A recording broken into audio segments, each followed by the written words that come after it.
Welcome back, everybody, to DR Sports. We are here. We are live at 5 to talk transfer news. It's a Friday, so obviously it's the last time that we're going to be on this show for a couple of days. But we've got plenty of action over the weekend, of course. But today, I'm joined back by Jack again.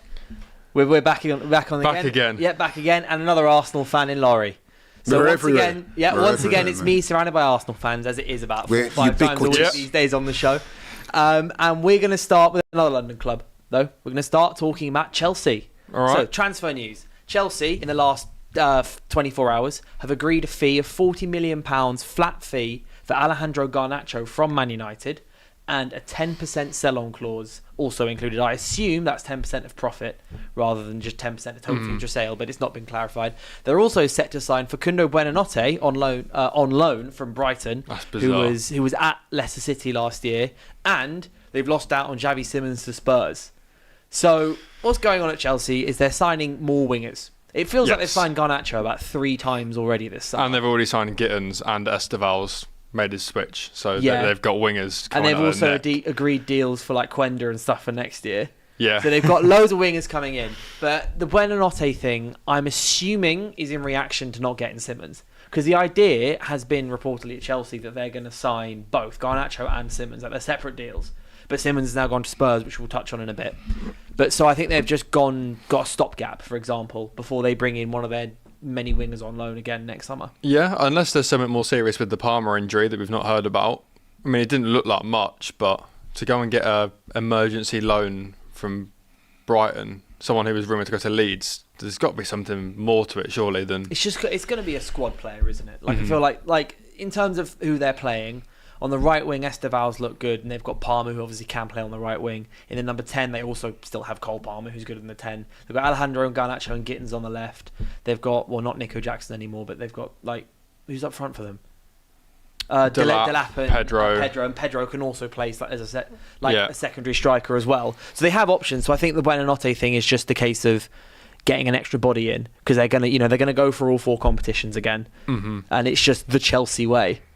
Just stockpile talent. Yeah. Which, I mean, I feel like a lot of clubs are learning that there's so many games you need a big squad. Like you look at Arsenal last year, went in with the smallest squad in the Premier League and just got torn apart by injury. So they've gone and added like 7 players. So I think most clubs are sort of taking that approach now. Yeah, and for him, do you think it's just a case of they've come in and gone, hey, you want to come play Champions League for a year? Because it doesn't feel like it's like the world's best career move. And maybe it is. Maybe he breaks through at Chelsea and he's fantastic. But like he was on loan at Leicester City last season, who got relegated pretty shockingly. But he was one of Leicester's better players. And he was okay at Brighton before he was then obviously loaned to Leicester City. So it might just be a case of it's an opportunity for him to go and play Champions League for a year and then maybe use it as a platform. Because I don't think there's any sort of option to buy or anything. Not that I've read. Yeah, I mean, I'm surprised it wasn't like a Strasbourg buy with a Chelsea loan or one of them, because they were going to do that for the other Brighton guy. Yeah, Enciso and Enciso. Yeah. I mean, that's it. I don't know what Laurie thinks, but surely if you're a player like Buonanotte and you're rumoured to go to Leeds on loan, where you'll play every week, surely that's a better career move than sort of bench warming and floating around the Champions League club. Is it just? Do you think Chelsea have given him more money? But if it's a loan, surely it'll just stick with whatever wage he's on. Or maybe unless it's a nice little wage. I was about to say maybe there's some nice tidy bonuses in there as well. I've got this weird winger fetish at Chelsea. They do.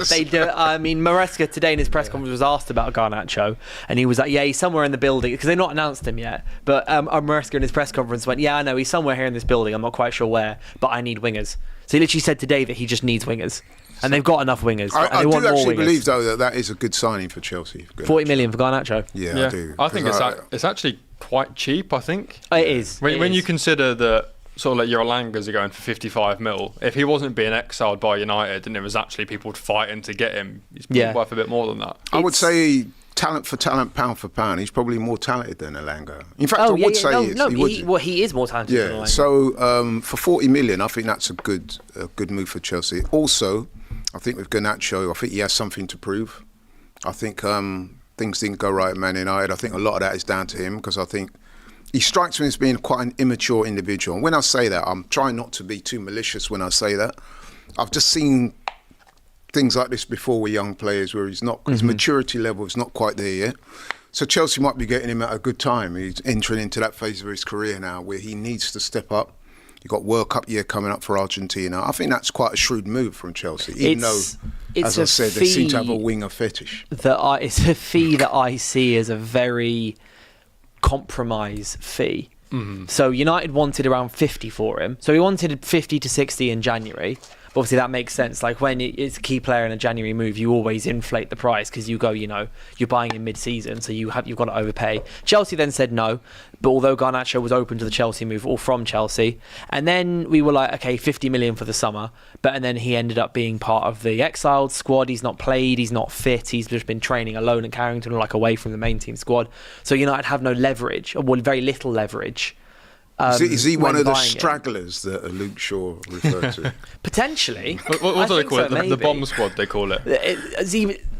I don't like the phrase the bomb squad because everyone goes dubbed the bomb squad, and I'm like, who dubbed them the bomb? There's not. I literally tried finding it. There's not a single source of them ever being called bomb squad because the logic is they got bombed out of Old Trafford, and I go, what does that mean? What does bombed out of Old Trafford even mean? I don't know. But regardless, yeah, he was Luke part Shaw of that. did make reference to what he called stragglers. Now we've got the stragglers out. He said we're going to be different. I know. I think that might just be people who weren't like kind of subscribing to Amorim's thoughts process or whatever, or didn't want to play the instructions let's be given. honest, Which Garnacho will be one of them. Yeah. For better or for worse, either way. But United wanted 50. Chelsea was saying 25. So 40 is very much in the middle ground. I think that's a good deal for Chelsea. It's a good deal for Chelsea, and it's also United's highest ever sale of an academy player, and like fourth. Can you claim most him expensive academy? Ever sale? You bought is. him. We bought him when he was like 15, but he played. He was in our academy for like 3 years before we signed him. Like Cheeto still counts as one of our we can claim players. like Bellerin and Fabregas and that. Well, did they? Is Fabregas Hale End? Did Fabregas play a minute of senior football before he signed for you?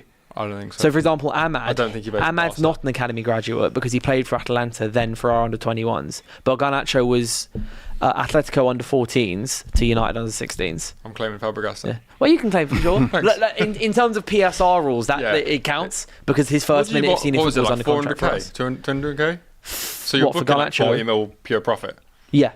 which is good It was for your financial situation. 420 grand we signed him for from Atletico Madrid. I think it's fair to say though he's not anywhere near hit his ceiling yet. Like I said, no. there's a disparity between his talent level and his maturity level. Once that gap closes, you're going to see that he's got very talented it's a very it's a deal that could become very good for Chelsea. And I also think as well on that I think Maresco is the kind of guy that will get him in line because Maresco strikes me as a kind of no-nonsense manager. He needs to be kind of put in line and almost given 100%. Yeah.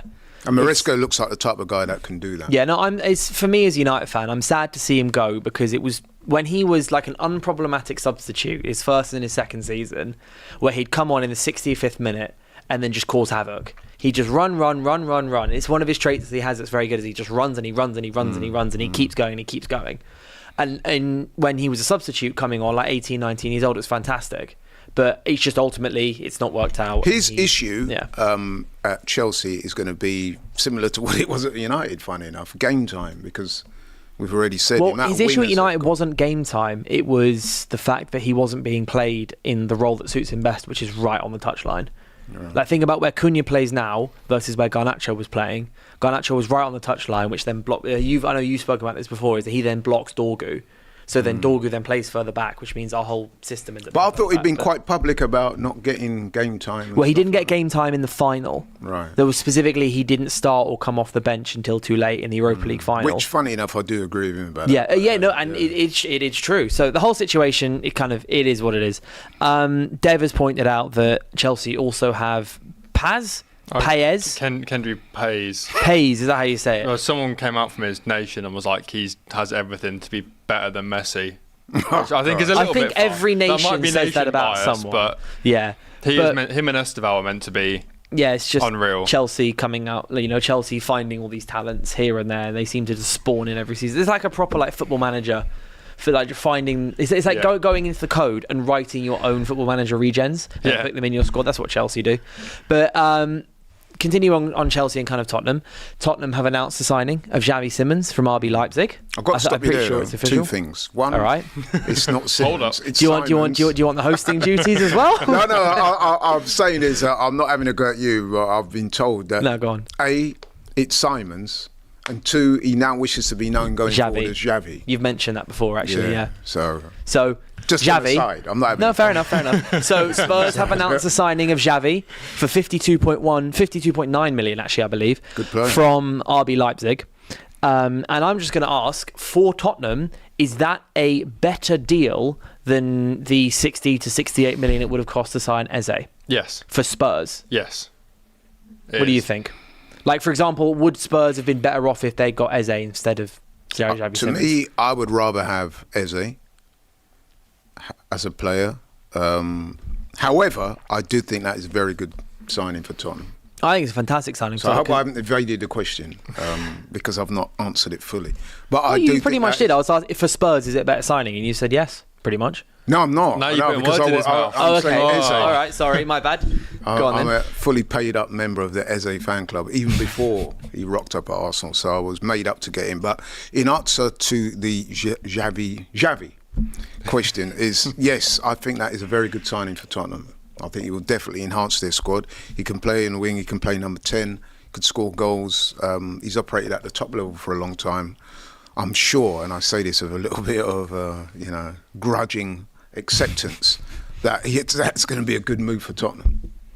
Yeah, I think it's one of those moves where Thomas Frank is going to have a similar blueprint at Spurs than he had at Brentford, right? Because it's one that he knows is so successful. And effectively at Spurs, he's now just got players who are better than what the average squad that they had at Brentford.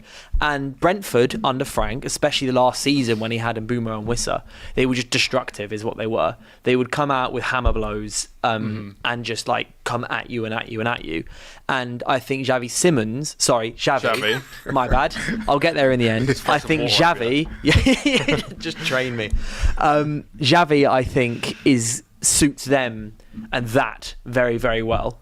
Because they've now got players like Son. Sorry, no, they don't have Son. I'm really not on it today. They've got Kudus, they've got Javi and co, who will just give hammer blows and hammer blows and hammer blows to opposition teams. So I think Spurs are going to become a much more stable team this year. I mean, you can already see that Tottenham under Thomas Frank are completely different now to what. Because Frank's a much more stable manager. Yeah, and he's a better manager. No disrespect to Ange, but that's just facts. He's a better manager than Ange. And he will do well at Tottenham. I'm actually a little bit concerned about that. They are, by the way, I know I'm digressing ever so slightly. Don't you as a United fan look at Thomas Frank and think he would have been ideal for our club? Because I think he would have been. I think stabilising retrospectively, yeah. Yeah. Like, I think it would have... It's odd to talk about because it's also... I don't think a scenario that could have ever developed, because when we wanted a new manager back in November, we wanted a new manager. The idea was to get your new long-term manager then. It was like they didn't want to do a whole interim until the end of the season and then find out the summer. That's why because Amorim asked at United, he was like, give me until the summer, please. Yeah, let me join in the summer. And they were like, no, if you want to join, you've got to do it now. And Amorim was like, fine, I'll come now. So, and that wouldn't have happened, I don't think, with Thomas Frank. Thomas Frank wouldn't have said yes to joining mid-season.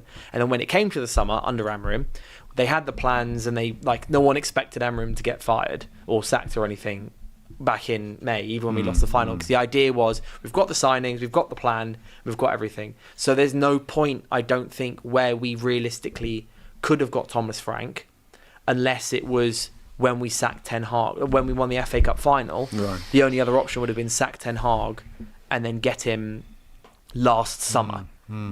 But Thomas Frank probably would have been, and I got to admit, I wasn't massively fond of it at the time because I think Frank sat down and had talks with Ratcliffe. Yeah, they sat down over dinner and things. And at the time I was like, would I be up with that? But now thinking about it, and obviously hindsight's 2020, I would have definitely been more open to it. Because previously I've criticised Frank for being, I thought he's been a little bit, what's the word? Well, the knock on him is that sometimes the football is not great. I've lost it. A bit like a crybaby. Oh, really? Yeah, because when he was in Championship, he I remember like watching the playoff games, and all he would do was lambast the refs all the time and say that blah blah blah. But admittedly, that was 6 years ago. Frank will have grown as manager since then, and Spurs have got a massive. It's a real upgrade. Yeah. It's an upgrade. And Javi and Kudus and their other signings. Going back to like is he a better signing for Spurs than Eze? I think it's a really boring answer to give, but I think both clubs have got the best for what they need. I agree. I know people want to pit them against each other, but I think Arsenal are in a position where they need to win now. We need to win trophies this season. So a 27-year-old Premier League proven Eze, who would love to play for Arsenal, is exactly what we need. Whereas Spurs, who are at the start of a new project, very exciting, long-term, a younger Xavi with potential to be amazing, is probably better for them. I don't think there's any Spurs fan out there that would be like, wish we got Eze. And I don't think there's any Arsenal fan out there that's going, I wish we got Xavi. I think we're both very happy, and it's what we need. So I think almost every club this summer, other than Newcastle, have like got players that they wanted. Yes. Like the big clubs who were like trying to push up and break in the Champions League spaces. And although stuff. Newcastle last night, out of nowhere, just throwing like 80 mil at some young German striker. The German Peter Crouch. Yeah, I've never heard of him before. Nor have I. I've never heard of him I played a lot of before. Football Manager. So, well, he was linked to Everton at the start of the window for sort of £30 million. Then went to the under-21 Euros, smashed it with Germany, and then was instantly linked to like an £80 million move to Bayern. So that shows how much that well, I tournament. think Bayern raises put stock. in 3 bids for him, didn't he? He was, I think, Fabrizio was almost here we go in it.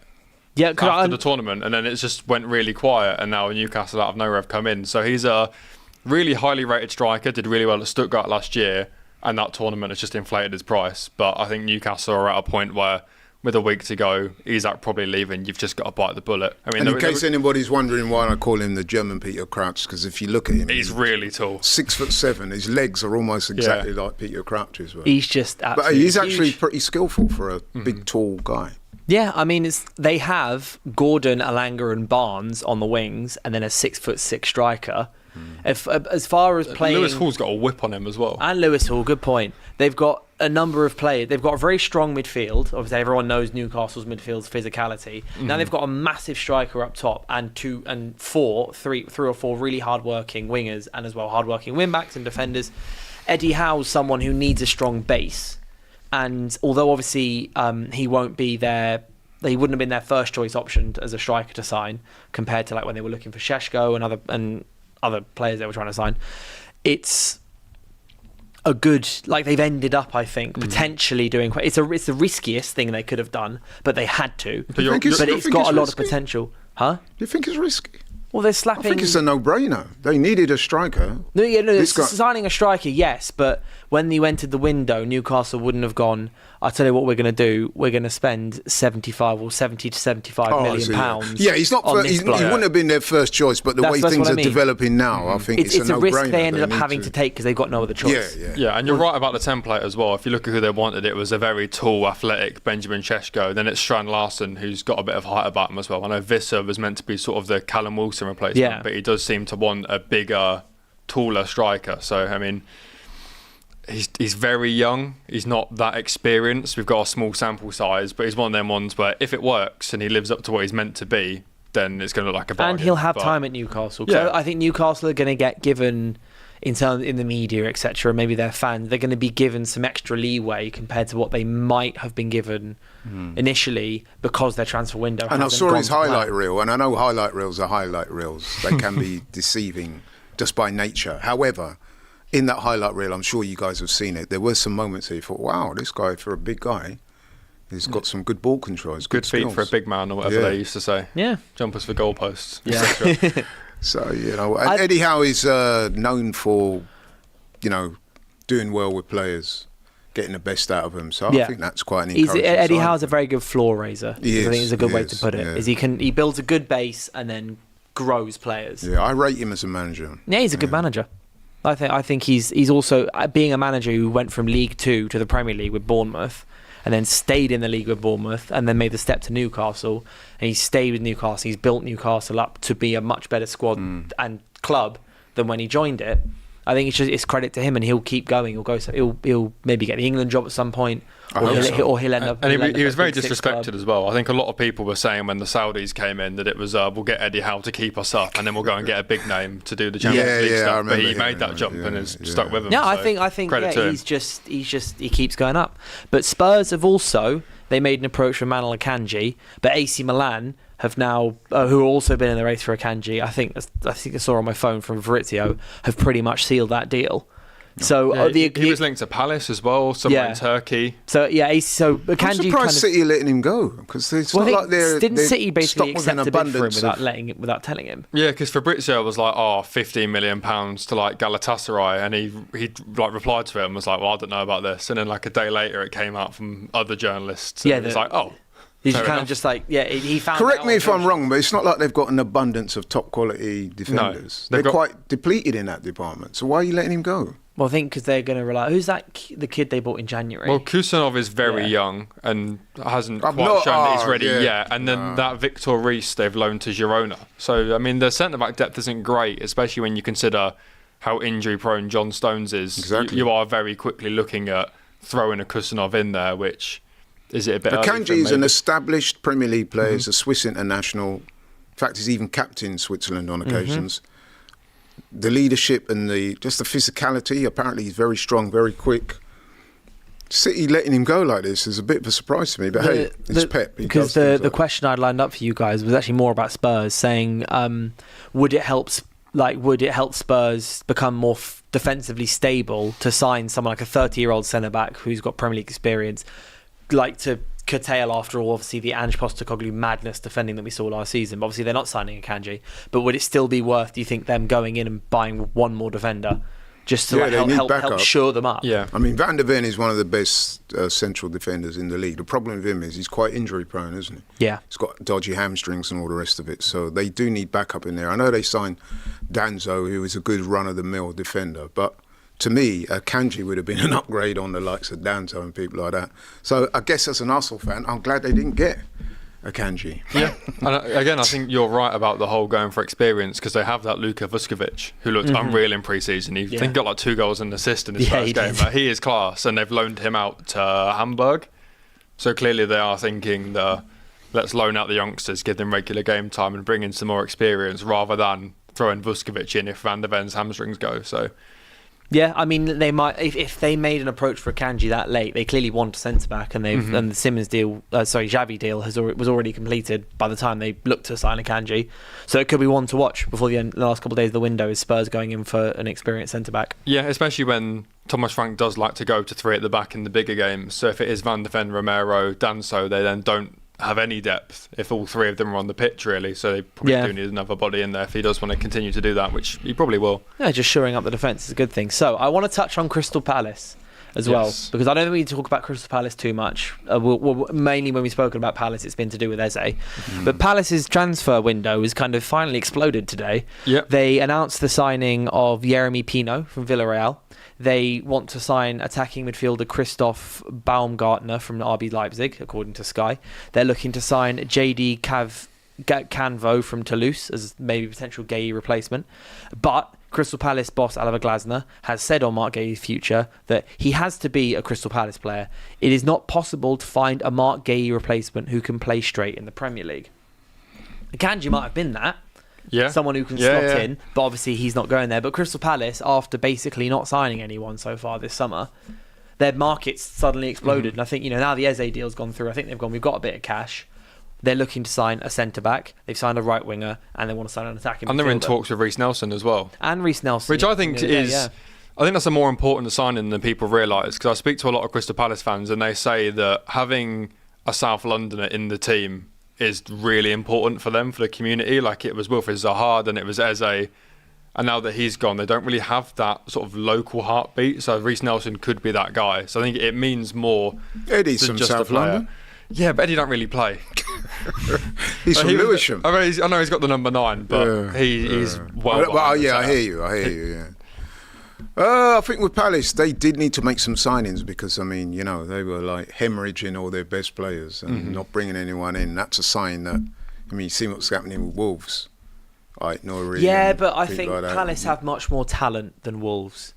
Yeah, true. But They the do, principle is, because if you let your best players go and don't replace them, I don't care who Yeah. you are, I don't care how good your manager is, you're going to struggle. No, that's true. That's why I think Bournemouth might have an issue this season, because they got rid of all their defenders. Well, they got rid of all their defenders. Their whole back line got raided. Yeah, I think Laurie's right. It is a similar pathway. Like with Wolves, it didn't look too bad because it was like, oh, Neves has gone, but we've still got Mateus Nunes, and then the next summer he goes, and then the next summer it's Mateus Cunha, and they don't want to be there like, oh, at least they went this year, and then Eze went that year, and then the next year he goes on a free, and it's like, oh my god, and like Wharton leaves.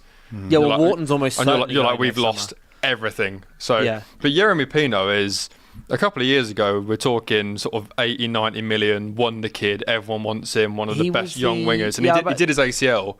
He was one of the, I think he's the youngest ever Spaniard to start a European final. Yeah, but when he was with Villarreal. People look at it and be like, oh, he didn't live up to the hype, and he's, maybe a little bit past it in terms of being that wonder kid, but he had a really bad ACL injury, missed a lot of football. So if he can get back to what he was and get back on track and stay fit for, 30 mil? That could be an incredible signing. Well, yeah, especially Palace being a team who actually know how to manage players who have had big injuries. Elise had a couple big injuries, especially in his first year there. I think Eze did his Achilles. He might be the only person I've seen get better after an Achilles injury. Eze has been. They genuinely Achilles injuries kills players in football terms. But Elise seems hence to the term come back. Achilles heel. Yeah. But I think it's a deal that, like Palace, they're looking to sign multiple attackers as well. So it's not just a like-for-like replacement Eze. Like, they do have Sarr, who I think is going to have a very good season. Sarr's getting better and better and better. Yes. We all know how good Jean-Philippe Mateta is, what has been since Glasgow. Well, there were moves made for him. Yeah, I think Atalanta came in for him. He's not signed the new deal yet, but he also doesn't look like he's leaving. So I think that is something Palace are also going to have to, when you talk about players leaving every summer, they're going to have to watch out for that. He's 28 and he's I think been fairly vocal on that. I want to play in Europe, and obviously they're in Conference League this year, but you do have that small window that if someone in the Champions League comes in for you, and if you think about the journey of Mateta as well, it's been quite a roller coaster, because remember when he came into much excitement.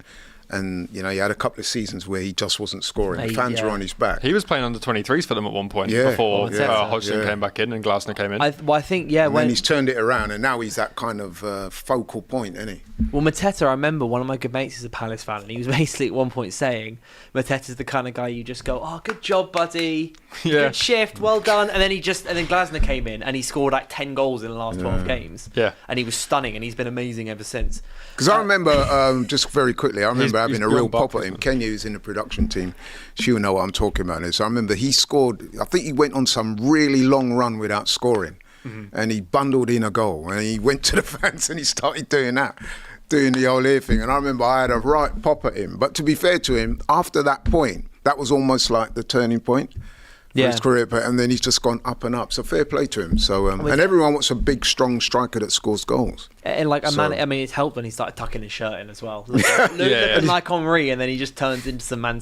And he's got the celebration. Striker. He's got one of the best celebrations in the Premier League. The whole high kick at the corner. Oh yeah, it's great. Yeah. Dan DeLeon says in the super chat, he said, I think this can only be aimed at me, is Alibaba Rice. Which I think my favourite one so far is still Declan Couscous. Yeah, I got that the other day. I get run down Ramsdale occasionally. Nice. I also just get Mason Mount. I've had Mason Mount ever since I started going on United View about 2 years ago. I can see that. Actually. Well, at least he's doing something with his career. Yeah, he's not playing this season. Mount started He started our 2 Prem games. I watched him play left wing back against Grimsby. He got an assist.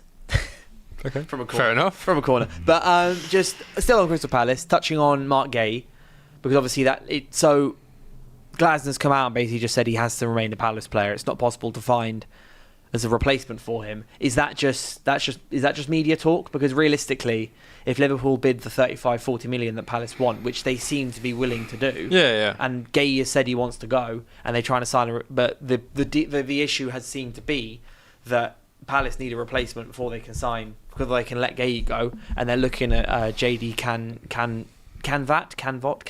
I'm not good at French. Do you think Glasner and Gay are on speaking terms? Yeah, or what? I assume so. He's captain. They can't. No, I'm just referencing. There was that clip. Was it Stamford Bridge where he walked down the tunnel? Well, I mean, we talked about it before. I think there's like issue. There's with that. nothing Otherwise, there. otherwise it would have come out. Yeah. There was something someone would have had to clarify something if there was an issue. I hear you, but he looked round and he just walked straight off. Yeah, but To me, I really think it's nothing, because the only people that still talk about it are people like fans and stuff. Like Us. no one in the media is asking questions. Yeah, it's just us three. But do you still think Gay's going to end up at Palace? If Palace are now searching for a centre back, end up at Liverpool. I think the stance seems to have changed, because the whole thing was, we're not losing you for free. So, like, we're happy to sell you to Liverpool. Like, we're so okay with that, but it just needs to be for the right price. But I think it's now got so late in the window that it's, if we can't replace you, we'll just firm losing you for free. And for him as well, he's been quite open about the fact that he wants to go to the World Cup. So maybe doing one more year at Crystal Palace is better than fighting with Van Dijk and Konate, as much as Konate's head seems to be in the clouds right now. Yeah, his head's all over the place. I think football players have egos, and I think Gay, you'll be looking at. He won't be Van Dijk is like clear, established, but he'll be looking at Konate's position. Think, you know what, I'm at least his equal. Is that going there? Is that He'll probably ego get or game just time. ambition? Both, but what I'm saying is players have that kind of. They will back themselves. Someone like Gay, he seems quite a strong character anyway. He will back himself and think, I want to go Liverpool. To be fair, he's annex that. Captain Crystal Palace to their first ever trophy. And he'll also be looking at us thinking that Palace's year last year is highly unlikely they're going to repeat anything like that this season. So if I leave now, go to Liverpool, it's all good. Yeah. So I think he's going to go. I think Palace should sell him. I think they should. Rather than losing for free. Yes. Yeah, no, fair enough. Especially if you can get... I think he's worth more than 35-40 million. Yeah. But considering, when you take into account contracts and the window and everything, then 35 to 40 is a fair price. Yeah. But staying in London, but, moving north to you guys, to Arsenal. It's come out today that Marseille are looking to sign Zinchenko. So they want a permanent transfer, but Free the Zinchenko. transfer is being complicated by his wages. Yeah, So his which wages is is the issue. mental.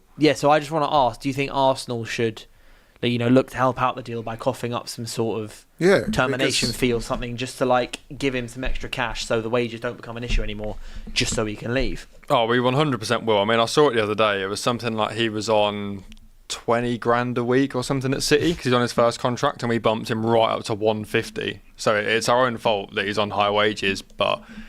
Yeah, this is one of them ones where you sell him and be like, we'll cover a bit of his wages for a bit. If he won't take a cut, we'll cover a little bit. And I think he should take a cut, because he's on the record as saying how much it hurts him not playing. He got quite emotional, which for Zinchenko, he's quite an emotional guy, as I'm sure Jack will attest to. And he was talking. It did kind of strike a chord with me. He was saying, people don't see behind the scenes when you're not playing football. He's referencing his child, saying, "Oh, Daddy, I thought you were playing football today," or some story like that he was talking about. And he was quite upset about it, saying people don't understand the psychological effects of just training hard every week and sitting on the bench. He's feeling quite worthless. So I would imagine if he's saying stuff like that in public, I'm sure he wouldn't mind taking a hit on the wages, especially given as what Jack said. He had such a significant bump up when he came to us. I've just looked it up. According to Capology, who are really accurate with player salaries, he was on £20,000 a week at Man City, and then we bumped him up to 150k. So... I mean, that's crazy. We gave him a pretty big jump. You gave him the contract of a lifetime for a few seasons. Do you know, I do feel really sorry for him, though, because I think we outgrew him and Gabriel Jesus quicker than we were expecting to. Yeah. It was we finished 5th, we can't sign any big players, so Arteta can pull some strings from his days at City and convince Zinchenko and Jesus to come over. We have them for 3-4 years, we get back into the top 4, we settle ourselves in the top 4, then we upgrade and go for the title. But we bought them both in and instantly went second. So we outgrew them almost immediately. Yeah, and also Jesus has had injuries. And he's had injuries, And Jesus being the guy from Brazil initially goes to Man City, and you think, wow, one of the next big things in the Premier League, and then doesn't quite work out at City, but he gets his chance at Arsenal, starts up front, and then gets injured and doesn't really show himself as well. The Arsenal must have looked at it and gone, we may as well just upgrade because we can't count on them. Yeah, well, he was unbelievable when he first came in for us. He was great. Got that injury at the World Cup, which unfortunately there was a World Cup in December. Came back, he was injured a bit last year. Then he did his ACL against you lot, and he's just coming back from that. So it's at a point now where, are you even going to be the same player? I mean, he showed glimpses last year around Christmas when he came back. He was really good, but then, injured straight away. So not someone you can count on when you've got... But Jesus is staying, isn't he? I mean, there was I don't rumours think we he'll were be trying there to sell for him. long. No, I think Apparently there's interest from Brazil, which he has not, like, totally batted away. And maybe, I mean, and Turkish window doesn't close until the 10th of September or 11th. He's rumoured to be September as well. back fit in October, and if I'm not mistaken, the Brazilian league runs calendar year rather than summer to summer, so it might be a case of comes back in October, couple of minutes in the cup, get your fitness up, and then the Brazilian team come in 6 million in January, and then 10 million he or something. I think what we're seeing at Arsenal with Zinchenko and Gabriel Jesus is the ruthlessness of football, especially at the top, especially at the clubs like Arsenal that hopefully challenging for titles. Time waits for no one. If you have doesn't matter how much lauded you came into the club, doesn't matter how well you've played, if you have an injury and then you're sidelined, people come in, take your place, they're doing well, you try and come back, you're beset by injuries, it's not quite happening. Unfortunately, that's the way football goes, man. Yeah, At and the also top as well, level. if you're in a situation like that, you want to get out of it ASAP because football's a short career. Exactly. Like some of these players will be. This is what I find some of the situation at United baffling. Some of the players like Sancho and things. I'm like, if you're in your mid-20s, you've got maybe, and you just haven't been playing much football, you need to prove that you're good again. So you may as well go to somewhere like Roma, top 5 league, just go somewhere. But we'll go get on to United more in depth in a bit. Kobbie But Mainoo. the other thing I want to speak about with Arsenal is obviously Kiwior is now set to sign for Porto, which with Piero Hicampe, am I saying it right? Hincapié. Hincapié, there you how go. I say Is it. he Ecuadorian, isn't he? Hincapié. Yeah. Set to sign on loan with an obligation to buy from Bayer Leverkusen. Yep. Do you know what? It's something that Man City have done so well for years, where they sell players that you don't really feel like they need to sell, and then sign players that you don't feel like they needed to sign. But it always works out long term. Like you're like, oh, why are you signing Doku when you got Jack Grealish? And then it ends up that it made sense. Or like, why are you selling Mahrez and bringing in a new winger? Because Mahrez was fine. And it always seems it's like, oh no, they are just upgrading players you didn't think needed upgraded, and it always works. And we started doing it with Raya Ramsdale. No one really questioned Ramsdale. Raya came in and showed us levels, and we're doing the same thing where Kiwior was great, but we feel like we can get slightly better in Hincapié, so let's sell him and upgrade. Well, I would beg to differ slightly there. I think a lot of it had to do with Kiwior. I think Kiwior was making it known behind the scenes that he wasn't happy sitting on the bench. And again, another player, senior player, World Cup year coming up. Poland get there. I mean, I think he's captained Poland previously, so he's sitting there on the bench at Arsenal. Okay, we're getting to Champions League semi-finals with, I say challenging the league, but you know what I'm saying. Yeah. He's thinking that's all well and good, but I'm not playing. You know what I mean? I was playing at Milan. I'm not playing now. I need to be playing football. I mean, World Cup means a lot of people want to be playing. Yeah, all and the time. I definitely agree with that. I just think the old Arsenal would have said, no, we need you as a backup, not played him for a year. His value would have gone down. It would have been like, oh. And all parties lose. And all parties lose, whereas now they're like, okay, well, if you want to leave for game time, that's fine, because we've already identified someone that we think's an upgrade. We're being a bit quicker with it, because it is very Arsenal to hang on to players for an extra season, extra 2 seasons. Their stock plummets, and it's like, we could have done this a while ago. But yeah, I mean, so many left-sided defenders out the door. When you look at Tierney's gone, Nuno Tavares is gone, Zinchenko looks like he's going to go, Kiwior's going, Tomiyasu played on the left for us for a while. So to get all those out the door and then replace them with one player, I think is good business. Yeah, as well, football and all teams need left-footers in their team. I think it's an issue United have suffered from the last few years. Basically, no left-footed players. Like we had on the pitch, we had Lisandro Martinez. And then we had just right-footed people all across the rest of the park. You need left-footed players in your squad. You need balance, because left-footed players, especially like world-class ones, are much more of a rarity. Yeah, because it's just rarer to be left-footed. That's why I thought we could have got a little bit more for Kiwior, but it does sound like he really wanted Porto, and we honoured that. Whereas there were other clubs interested that we probably could have got a little bit more, but he wanted Porto, so we let him do it. But like you say, it shapes up nicely now when you've got Hincapié, Calafiori, Gabriel as your left-footed centre-back options. It's really and then good. you've got Saliba, Mosquera, White, Timber as right-footers. You've got a nice balance. So again, if you're playing 60 games a season... Oh, 100%. Yeah, especially 100%. like we did the Champions League draw yesterday. You've got some teams there that... You've got some tough teams, Arsenal do, but you've also got some teams that you're thinking, okay, if we've got, I don't know, like Spurs away or something on the weekend, then we might rest one of those two, and you can trust the others to come in and still do a job for you, like away from home. Yeah, In Europe. Which has been the problem for Arsenal for a while. I mean, you look at our first season in the title race, it was like our holding midfielders out. So in comes Sambi Lokonga. or El Neni or William Saliba gets a back injury and is going to miss the whole run-in, so in comes Rob Holding. Whereas now we're at a point where it's like, oh no, Gabriel could do with a rest because he's just played so many games in a row. Let's take Hincapié, or let's move Calafiori to centre-back for a game. We're in such a more privileged position now, which you've got to pay for, but I'm glad we've done it. It's also a very good... So I've been banging on about Arsenal, saying that the thing you need to do this season is actually compete for 38 games. Because it's something you never... all 3 times you finish second, it's because you've basically collapsed at game week 34 or 32 or 36. Like, you've got almost there, and then you kind of collapse at the end, and that might partly be due to the fact that obviously it's the end of the season, the players are tired, they're like, you're churning out games, you're going into the Champions League semi-finals, you're going into these huge games away from home against PSG, against Real Madrid, etc. But if you have stuff like that, you can afford to maybe play these players.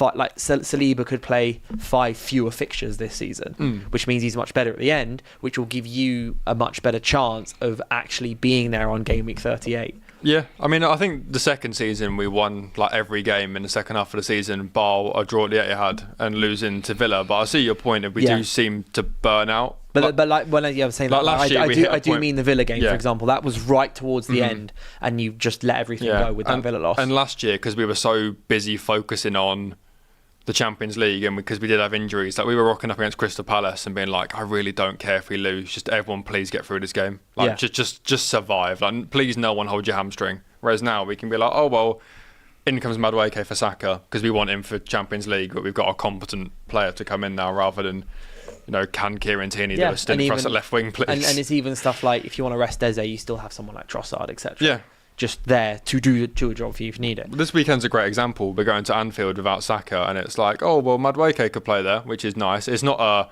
we're gonna have to push Ethan Nwaneri out to right wing and hope he can handle it. Or if Odegaard doesn't make it because he's not trained yet this week, it's Eze can come in. That's fine. Then Martinelli can play on the wing. Like, there's so many more options. It's not one player's out, everyone hit the panic button because we're gonna have to play Kieran Tierney or Marino up front, or a kid. No, it's good for Arsenal. One of the comments, Sham 1983 has just said, I don't care about United, but guess what? I do. So we're going to talk about United for the final 15 minutes or so of this, because fun time. Man United, every day, as I've spoken about, Jack, stop. Jack, don't do it. Jack, don't do it. Almost every day I would leave it there because I deserve that to be there next to me.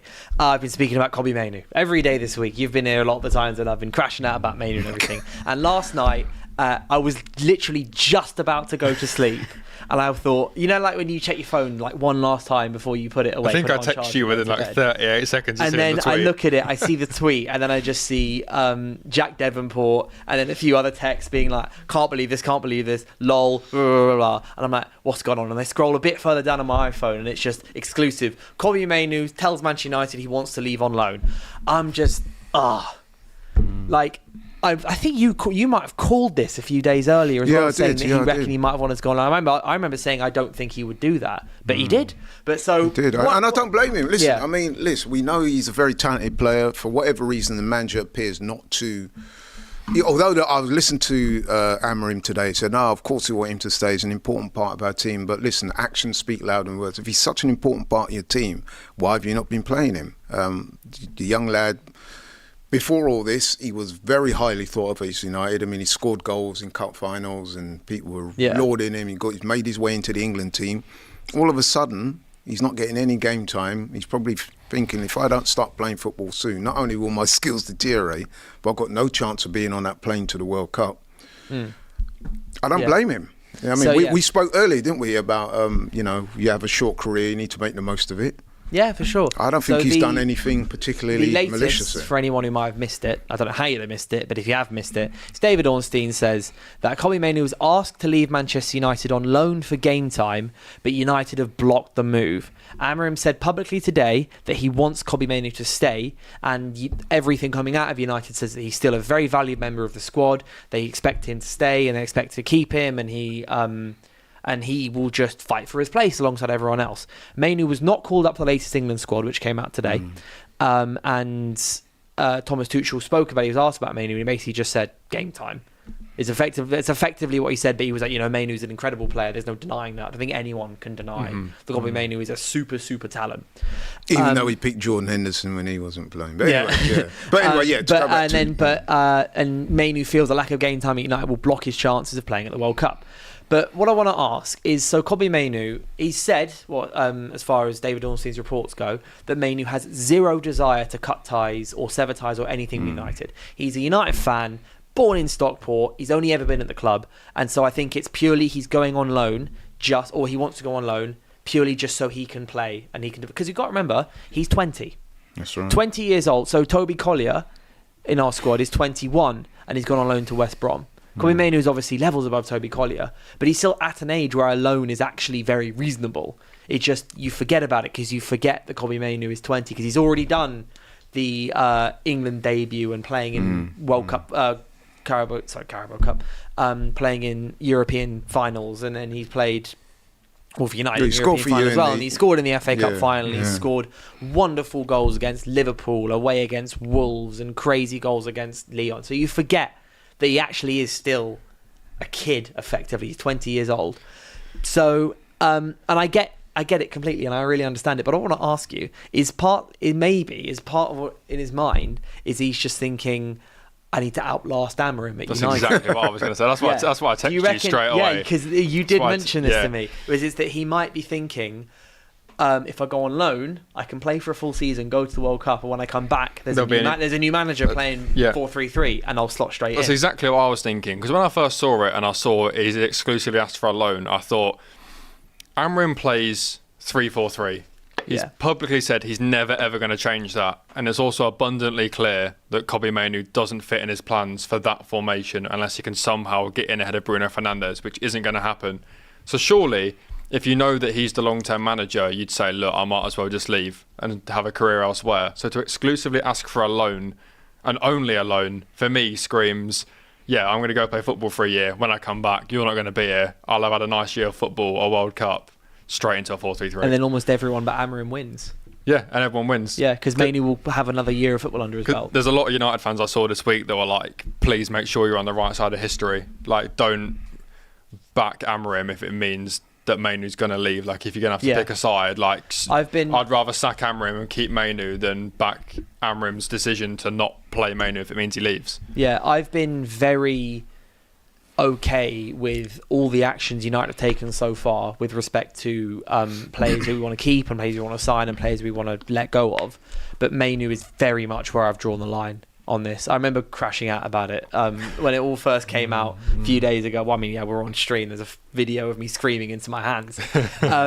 It's like 55 minutes into the Monday or Tuesday show, I think.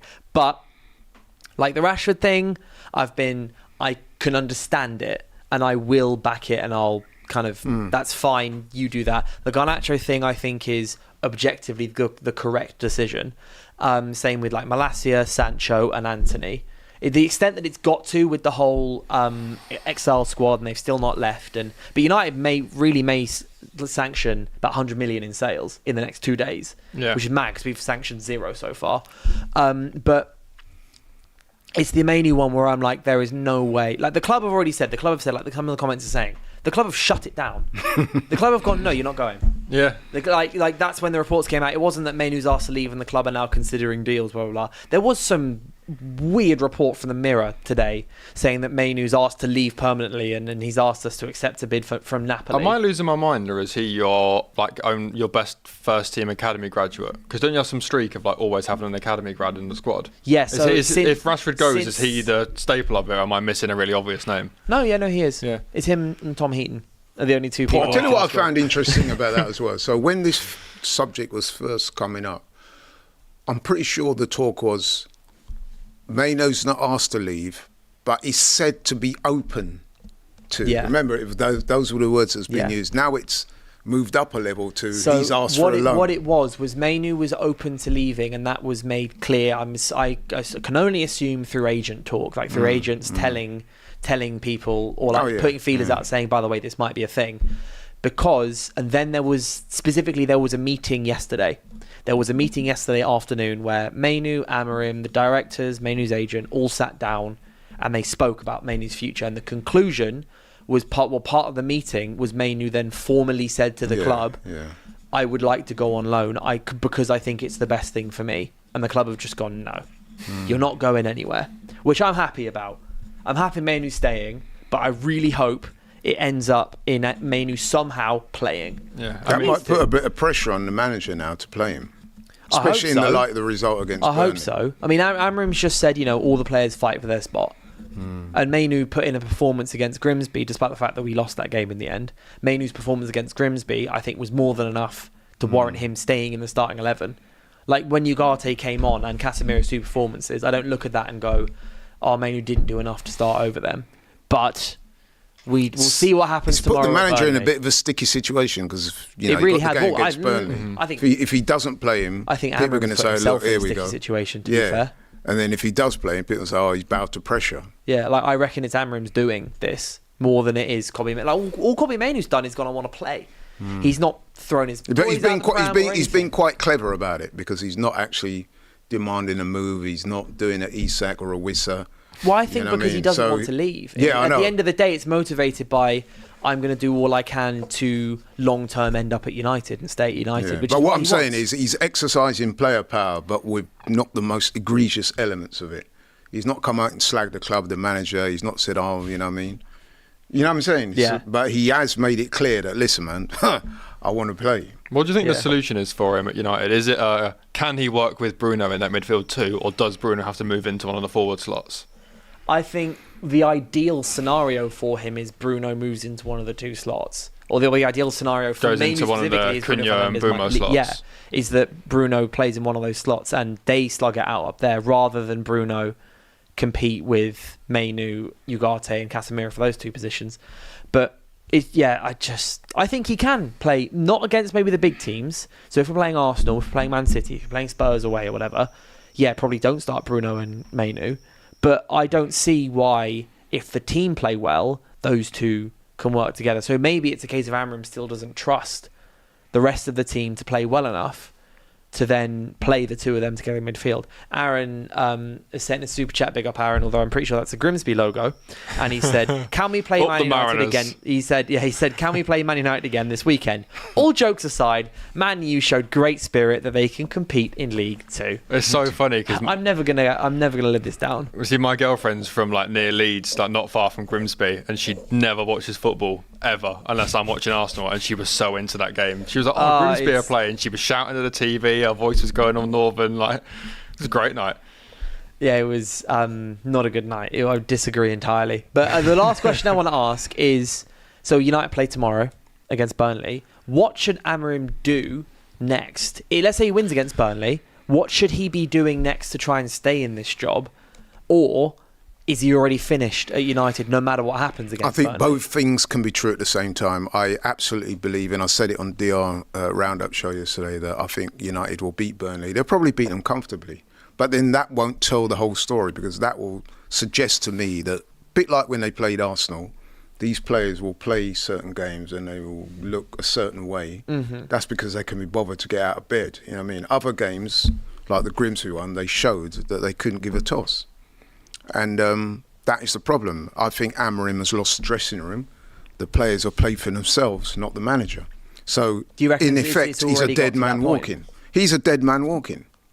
In my humble opinion, that's how I look at it. For me, he's got to show that he's adaptable, which is really difficult to do because one of the first things he said is, I will not change my system. It's basically sink or swim. Like, I'm playing this and that's how it's going to be. Yeah. But it's starting to remind me a little bit of Postecoglou at Spurs, where it was, I'm playing this way. I don't care if we're losing, we're winning, we're down to 9 men. This is what we're doing. And for me, the nail in the coffin for that was, you're losing to Grimsby. You've bought off a centre-back to bring on a forward, and you've put Mason Mount at left wing back and kept the back 5. Yeah. You have to show you can adapt. You can't be like, under any game state, I'm still playing the back 5, and if that means Dalot plays left centre back and Mount plays left wing back, so be it. Like, you can't do that. So for me, he needs to show that he can switch it up. He can go to a back 4 in game in certain scenarios. He can start different formations. Different players can work together rather than this, I have a very strict blueprint and that's how it's going to be. For me, if you go back to the comments after the game, most telling, I always like to listen to managers in their post match press conferences, and sometimes you get real clues as to what's going on at a football club. When he used those telling words, the players spoke loudly, and he repeated it. When he was pressed by the reporter, and she said, well, hang on, what do you mean by that? He said, no, it's very clear. The players spoke loud tonight. To me, what he was basically saying is, these players are not playing for him. They're doing what they want to do. So, for example, as I said previously, when they played Arsenal, they were at it. You know what I mean? Yeah. When they played Grimsby, they couldn't be bothered and they got found out. They are not playing for him. He has lost the dressing room in effect. And as I said, I think he's a dead man walking, just a matter of time. You think international break he might go, or longer than that? He might stay longer than that. He might long it out until January or something. But inevitably, the die has been cast, in my opinion. And just back to what Laurie was saying, you could almost see it in the game when you've got Mount hugging the touchline on the left-hand side and De Ligt is making runs into the box. Yeah, that Surely I they found sit mad. there and they go, I know he's asked us to play this system and he's given me instructions, but this doesn't make sense. Yeah. Like, why am I by the corner flag trying to beat a man and I'm watching De Ligt making underlapping runs to shoot? Like, surely we And changed De Ligt this. smacked it over the bar in the last second. Yeah. Yeah, he tackled Šeško Šeško. was there to knock in that winner and finally, score his first goal, whatever, 95th minute winner, cool, beat Grimsby. And then De Ligt kicked his calf. Yeah. And so he kicked Šeško's calf, so Šeško then hit it over the bar. And then... And I was like, why is De Ligt there? And then Sesko took the 10th penalty, which I exactly. know. Yeah, it's just... As an avid Gyökeres fan, I know Laurie was sat at home just... I did find that kind of strange, but again, like, you look at the way things are, you can see that the play. When I say that they're not playing for him, I agree with you guys. They don't believe in what they're doing. They've lost faith in it. And if you look at the players that have left, Rashford, Garnacho, who's the other guy that was quite vocal? Not so much Anthony. He's not said that much, but certainly Jadon Sancho.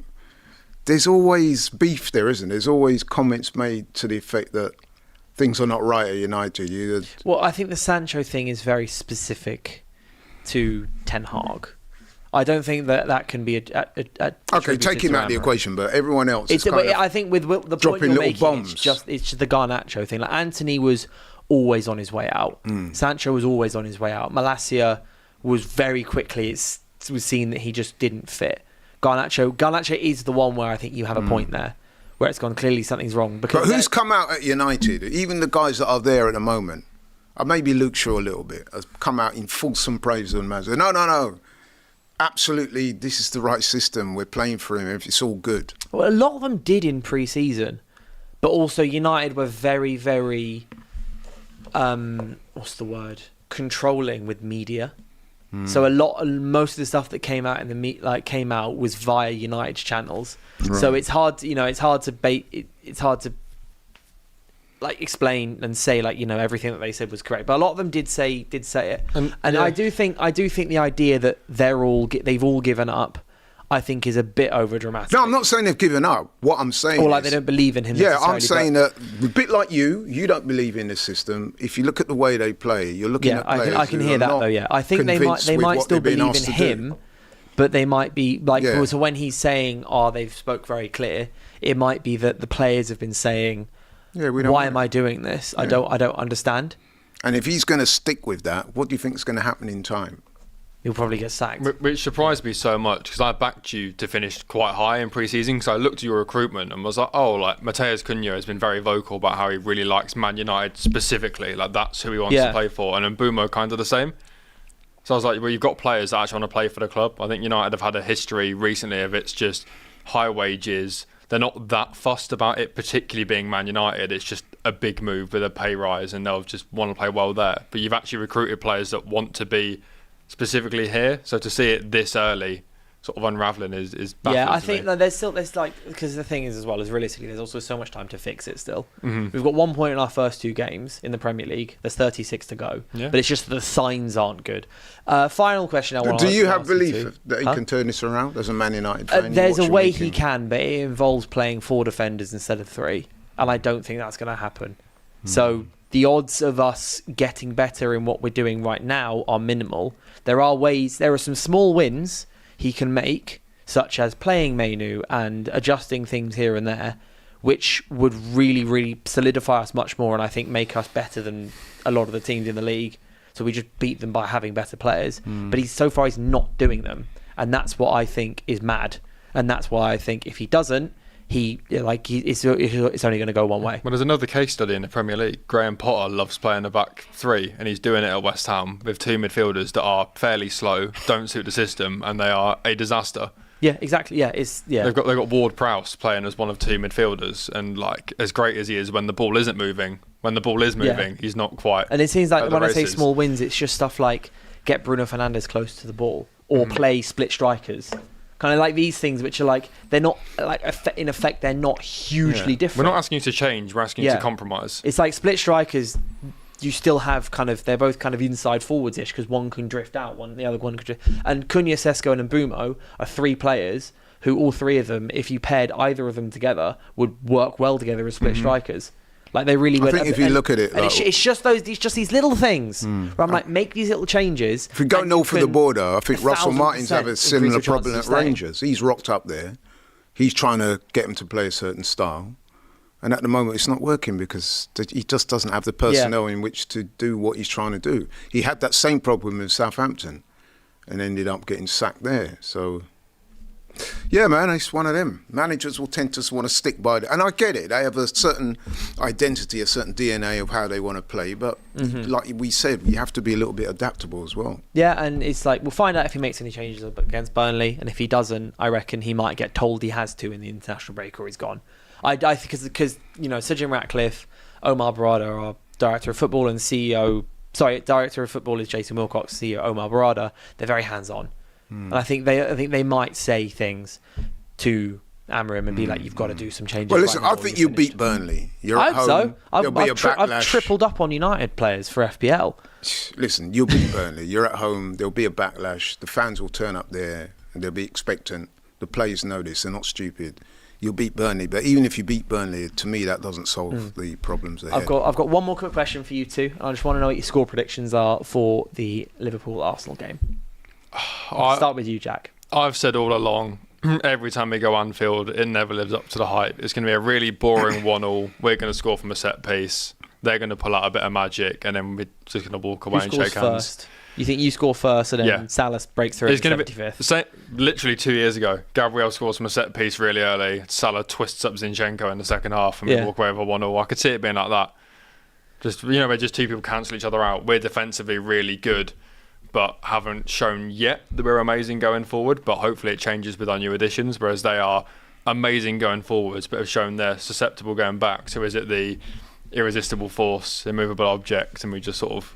Yeah, I hear it. Laurie? I could see that scenario, but I'm going to be a bit more confident. I can see ways for us to get the win this time. Not AGT's 4. What did AGT say? 4-2. Say again? What did AGT say to you the other day? Yeah. When have we ever conceded 4 goals with the defence we've got at the moment? That's not happening. What I do see happening, however, is it will be a tight, cautious game, but I think over time the game will open up a bit. But I think we've got players that can hurt them. I'm very encouraged that Eze will probably make either a start or he will certainly get minutes.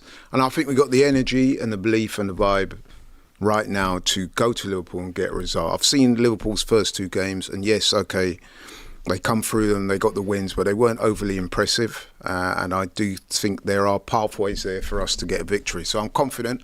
I'm going 2-1 Arsenal. Damn, fair enough. Well, I mean, all of it will be covered here on DR Sports. Yeah. There's a number of shows coming up. Have we got a live? I think we've got a watch along followed by FCM. So there you go. Watch along followed by FCM on a Sunday. That's your Sunday evening. Absolutely sorted. I think we got the 7 p.m. Saturday. So this is the Saturday football show. I think is back. Last week was the maiden episode, I believe, and we'll be back again tomorrow with that. Remember, we are here live at 5 every weekday, and on Monday, being a deadline day special, we'll be live at 5 and we'll go through all the way until the deadline. So why is it at 7 o'clock, by the way? Normally, I think it's just because people like the lawyers can't be bothered to be like, because you know how they're working on deals until 2 a.m. Like if you make it 7 p.m. deadline, it means they'll be done by 10 and they can go to bed on a Monday because it's Monday. But either way, we'll be here live at 5 on Monday to listen to all that. Make sure you tune into DR Sports. Also at 12:30, obviously we'll have the weekend roundup on Monday as well. So plenty of content, as always, on DR Sports. I will be back on Monday at 5 o'clock with various different guests to talk about the transfer window in general, all the deadline day deals, and keeping you updated and everything, and the inevitable million tweets that Fabrizio Romano does. But apart from then, I've been your host, Dylan. Jack, Laurie, it's been great to have you as always. Thank you. Appreciate it. And we will see you, well, I will see you on Monday.